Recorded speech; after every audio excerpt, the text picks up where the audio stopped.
Hello! In this video, I'll show how to fry the best tomato stew for Nigerian recipes. This is the base stew that you see me add when preparing jollof rice, beef and chicken stew, corned beef stew, and many more. Here are the ingredients you will need. Remember, this is a base stew, so no seasoning. You will need fresh tomatoes. The best tomato for Nigerian tomato stew is plum tomatoes because the sour taste is mild and it contains fewer seeds and water than any other type of tomato. In this video, I'll be using another type of tomato that is very similar to plum tomatoes. When plum tomatoes are in season, I prepare this tomato stew with 1 crate of tomatoes because this stew stores well in the freezer. You will need vegetable oil. This one is the excess oil that I poured out the last time I made tomato stew. I put it in the freezer to preserve it and I brought it out yesterday to defrost. Today I'll pour in this one first, then I'll add more from unused ones if necessary. For the classic Nigerian taste, it is better to use tasteless and odorless vegetable oils. That's sunflower oil or canola oil. You can use olive oil, which is a fruit oil, but the meals you use this stew to prepare will not have the classic Nigerian taste. You will need onions, any type, red, white, yellow is fine. If you are using spring onions, make sure you cut off the green stalk. You will need tomato paste. Its job is to make the stew redder. It's optional, but if you want your jollof rice, beef stew, spaghetti surprise to have that popping red color, you need to add tomato paste to your tomato stew. And it has to be the thick tomato paste. You can buy it in African food shops all over the world. We start by washing the tomatoes in plenty of water.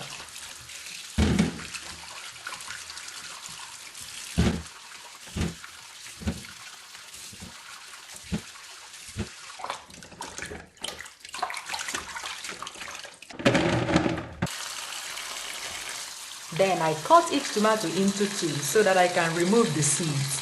My blender cannot grind tomato seeds. Growing up, we had this blender with a liquefy button and it would grind tomato seeds like no man's business. I've been through a few blenders in my adult life and none of them can do the job well. So if you know any brand of blenders that can grind tomato seeds, please let me know in the comments because that will save me a lot of time. I don't look forward to this part of preparing tomato stew at all. When done, I remove the seeds with my index finger like this.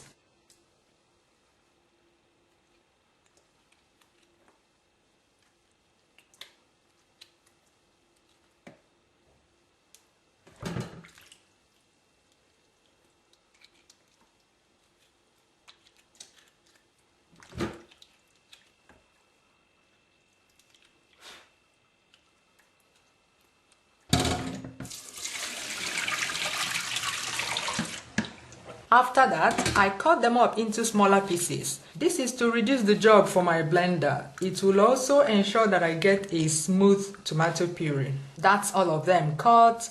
I put them in the blender and pour just enough water to help the blades of the blender move, then grind till smooth. You can add habanero pepper now, that's Scotch bonnet pepper, and grind it with the tomatoes, but I don't like doing that because when boiling the tomato puree, the whole house has this spicy smell with everyone sneezing.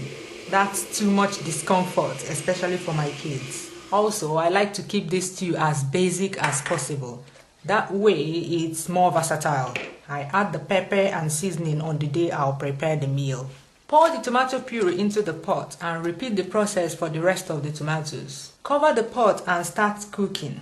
I use high heat for this so that the water can dry quicker. It does not burn till all the water has dried. But keep an eye on it because that foam you see there will continue to rise and it may boil over.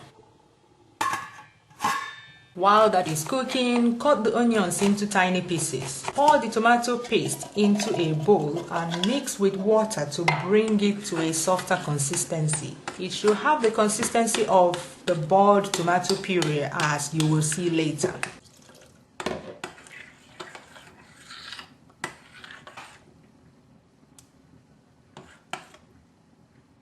Keep watching the tomato puree till all the water or almost all the water dries up.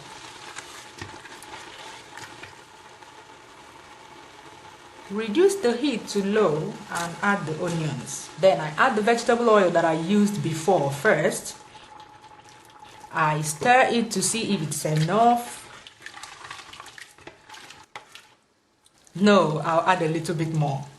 You can start with a different pot, heat the oil, fry the onions and add the boiled tomatoes, but that speeds up burning. When you fry onions in hot oil, the bottom of the pot becomes sticky and whatever you are cooking will burn, even if you stand there stirring like crazy. Stir very well, cover and start cook frying. Yes, the advantage of this method of frying it is that you are actually frying it, but the pot thinks you are cooking it.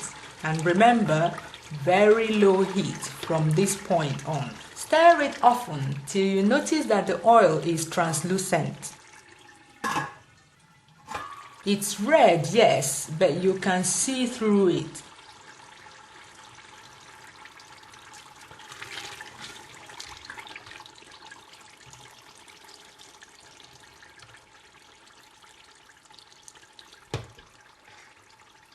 Taste to make sure the sour or tangy tomato taste is gone. Add the tomato paste. You can see that it has similar consistency as the fried tomato puree.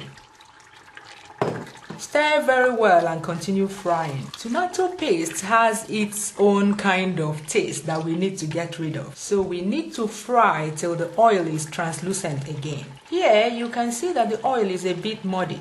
When it's ready, you can see the inside of the spoon through the oil. This time, stir even more often till the oil is translucent again.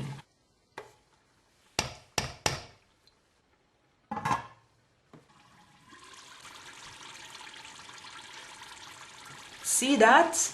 Yes!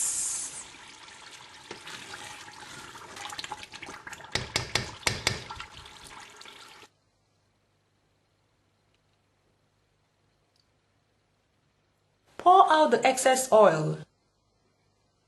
Shake the pot and you'll see more oil seeping out. The oil will obey the law of physics, so it will always come to the surface. Repeat the process till you are happy with the amount of oil left in the tomato stew. You can actually pour out all the oil used in the stew, but that requires a lot of patience. That oil right there is at least half a liter, almost all the oil that I poured in.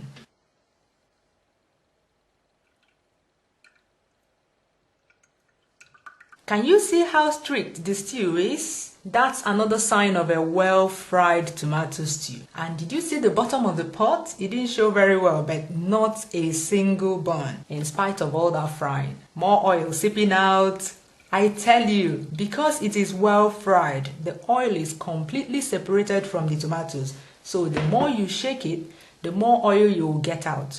I just keep going till I'm tired. When the oil cools down completely, pour it in the bottle and put it in your freezer for next time. Because this oil is red, you can also use it as palm oil if you can't buy palm oil where you live. Please note that some of the meals you use it to cook will not taste as delicious as when palm oil is used. So use it as a last resort. Now that the oil is poured out, I have 3 liters of tomato stew. I can use this to cook jollof rice 12 times for me and my family. Next, I dish them out in containers and put in the freezer. To use it, bring it out from the freezer a day before you need it. Place it on your kitchen counter and it will defrost completely by the time you need it. Season your meat, add pepper, add tomato stew, and dinner will be ready in no time. Use it for beef and chicken stew, jollof rice, spaghetti surprise, corned beef stew, and many more. I love tomato stew. It saves me so much time in the kitchen. Bye! I hope you found this video helpful.